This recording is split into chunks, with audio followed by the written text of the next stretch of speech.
Sean, I'm sure you've heard this phrase before. If it ain't broke, don't fix it. And that could be more perfect to describe the economy right now under President Biden. President Trump handed over this economy that was bouncing back amid COVID with record low unemployment and exceptional economic growth.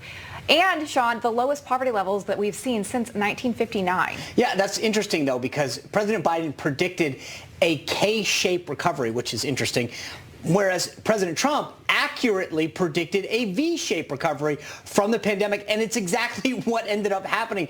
But President Biden's looking to spend $6 trillion additional government dollars. All of that could be thrown out the window now. So to discuss the impact of the Biden administration's policy and what they could do to this booming economy, let's bring in business and market analyst as well as entrepreneur, Seth Denson. Seth, always great to see you. Good to be back, y'all.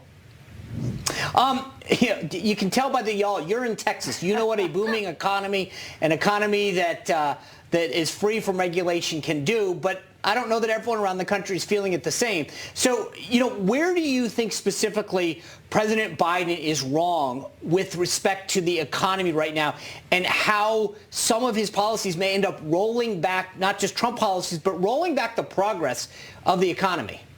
Yeah, I think there's a couple of key areas, Sean, that I would point out. First of all, when President Biden gave his address to 8 Congress members, a week or so ago, he said trickle economics never works.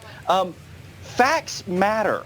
And the facts are that trickle economics did work. They worked specifically not that long ago under the Trump administration for all the reasons that Lindsay pointed out just a moment ago. So that's the key thing. The second thing is that the fundamentals of our economy haven't really changed. We shut the economic engine off. It didn't stall like we saw in the Great Recession or even in the 70s and 80s. All we need to do is turn it back on. What Biden's doing, though, is trying to pump it with more gas. And as anybody that's ever tried to start a car knows, if you pump that sucker with too much gas, you're going to flood the engine. And I'm afraid that's what we're going to see happening pretty quick. That's right. Yeah, you talk about gas. Biden claimed that he wasn't going to raise taxes on people that made less than $400,000. Yet we've seen that isn't true. We're seeing even basic things get more expensive. Gas, lumber, cement, silicon, just basic things. So talk to us about the impact that some of these indirect taxes will have on everyday life that people are going to start seeing affect their wallet. Yeah, Lindsay, you hit the nail on the head and you used a key word there, indirect taxation. There's a difference between direct taxation, which is what Biden is proposing, and indirect taxation, which is the reality of what will be the outcome of that, right? When you tax corporations at a higher rate, this is true across the economic spectrum. Margin is rarely squeezed. It's shifted.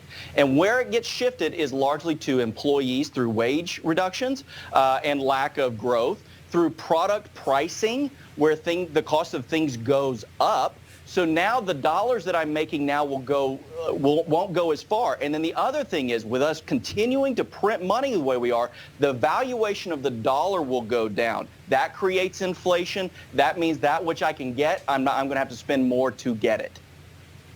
What's interesting, Seth? I've seen a bunch of help wanted signs when I'm out and about in shopping centers, et cetera. And I was talking to an owner of a small business that owns a restaurant, right? And I was talking to him about how his business is doing. And he was telling me about some of the obstacles that he's overcoming. And one of them is getting people to work. And he was telling me he has to cut back some of his hours, not because there's not demand, but because he can't find people to do it. Because when he's calling people who used to work for him or who potentially would work for him, they're telling him that they're making more money not working than if they did go to work.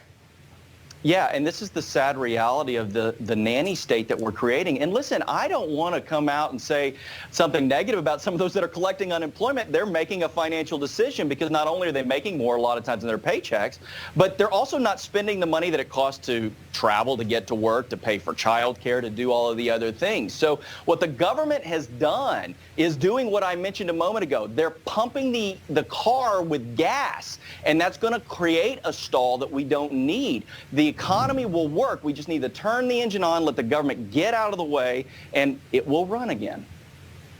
Yeah. Seth, the president has talked about increasing corporate taxes and capital gain taxes. So what does that mean, especially for our economy and to some of these small businesses? Yeah, listen, the corporate income tax is one thing, but the cap gains is another. And I know that's an easy thing for politicians to go after because when we hear cap gains, we think hedge fund managers, right? But what cap gains really is the tax on my profit off of an investment. That means private equity money. That means the private equity money that I, an entrepreneur, put into my own business to hope to one day to get to take out of it. What this is going to do is create a stranglehold. It's going to reduce investment because if I'm investing, I'm already taking a gamble. Now when you're telling me that the government could take in some states up to 50 cents of the return, that's like me going to the casino, winning a blackjack hand, and the dealer going, I'm going to go ahead and take 50% of that blackjack hand. They're just not going to make the investment, at least not here in America. They're going to move that money overseas. You know, one of the other things that I think has been fascinating is how the messaging goes on this. We talked about this a little last week, but it's the Biden administration is telling Americans, hey, we've got free stuff for you, right? We're going to give you money. We're going to make all of these things that you want happen for free. We're going to erase college loans.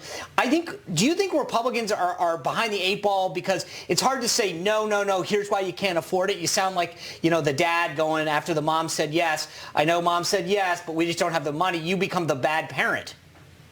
Yeah, I think the Republicans are not owning the message narrative very well, right? I mean, again, all the things that you talked about at the top of the segment that showed, you know, poverty rate at its lowest levels, income at its highest levels, more people lifted out of poverty, wages high, unemployment low, all of those things are proof. They're fact-based proof. And for some reason, Republicans vomit at the mouth when they get in front of a camera and talk about all those things that you just said, Sean, where, hey, I'm the parent. I don't want to give you away the free stuff. No, I want to give you prosperity. That's what the Republicans need to own as a message, and they're not owning it very well. Agreed. Well, they need to listen to you, Seth. So thanks for being on here to break this all down for us and help us understand what some of Biden's new plans could be doing to our wallets. Thanks, y'all. Have a great week.